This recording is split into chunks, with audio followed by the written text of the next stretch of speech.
Welcome back. Police giving a bit more information about that discovery of a dismembered human remains found buried on a beach in Masons Bay, Acklands this week. They have classified that death as a murder. They have confirmed that a 21-year-old man has been arrested after its discovery. Media reports say the victim is 57-year-old Sean Ferguson, a man who went missing on Sunday night.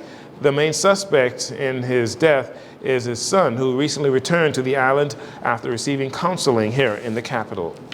An 18-year-old man who was shot shortly after 9 p.m. last night on Fire Trail Road is being treated in hospital, where he is listed in stable condition. The Trade Union Congress, led by attorney Obie Ferguson, KC, announced Monday that it will be boycotting the 2025 Sir Randall Fox Labor Day Parade set for June 6 because the governing PLP has turned the parade into a political event after announcing they will launch their 2026 general election campaign with the annual Labor Day March. The PLP has already urged the TUC to reconsider its position. Additionally, the Minister of Labor and Public Service, Pierre Glover-Roll, on Tuesday explained why the TUC's decision is unwarranted. The truth is, the majority of what the TUC is demanding is already happening, and they know it. They know it because they've been present in the room. They've helped shape the labor legislative reform that's being finalized right now. In fact, the entire reform process, which was launched in July 2024, is built on their own recommendations. They sat at the table, they gave input. They attended our symposium just last week and said they were pleased with the draft. So what has changed between today and last week? Mrs. Glover-Roll said to the contrary, what the TUC president is saying, the Davis administration is working to fulfill its promises made in that memorandum of understanding, but noted that while some concerns may be easily addressed, others, like the construction of a new House of Labor, presents a greater challenge.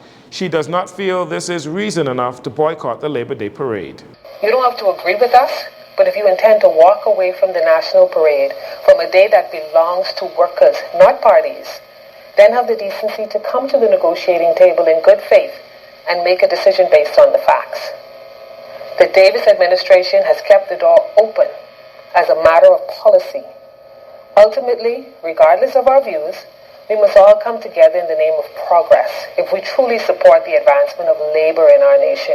The labor minister also noted that in recent times, at least 5 new industrial agreements have been signed with unions under the TUC umbrella. A memorandum of understanding, or MOU, has been signed by the Ministry of Agriculture and Marine Resources with Sustainable Technology Limited and Urbankisan for a public-private partnership to build 5 hydroponic farms throughout the Bahamas.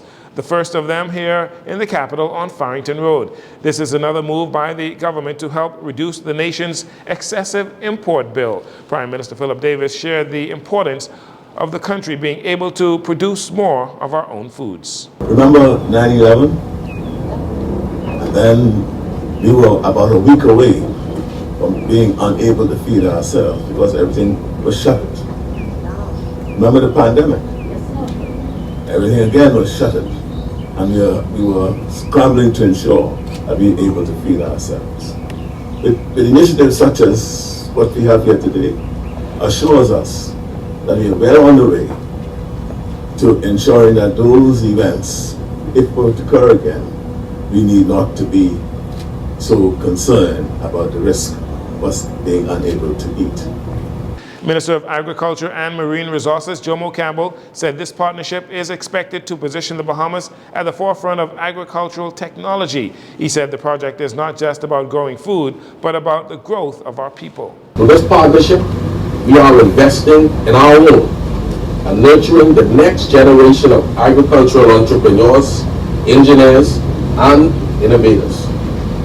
Today, we choose to invest in a vision where the Bahamas is not just a consumer of global produce, but a producer of its own healthy, fresh, and sustainable food. A nation where agriculture is not a declining sector, but rather a thriving high-tech industry. The farms are anticipated to be situated here in New Providence, Grand Bahama, Abaco, Andros. They'll also have one on Cat Island, with the ministry contributing $1.2 million towards the project and its partners collectively investing some $25.5 million. The project has a 6-year, $35 million budget. And finally, the use of illegal weapons continues to wreak havoc in our communities.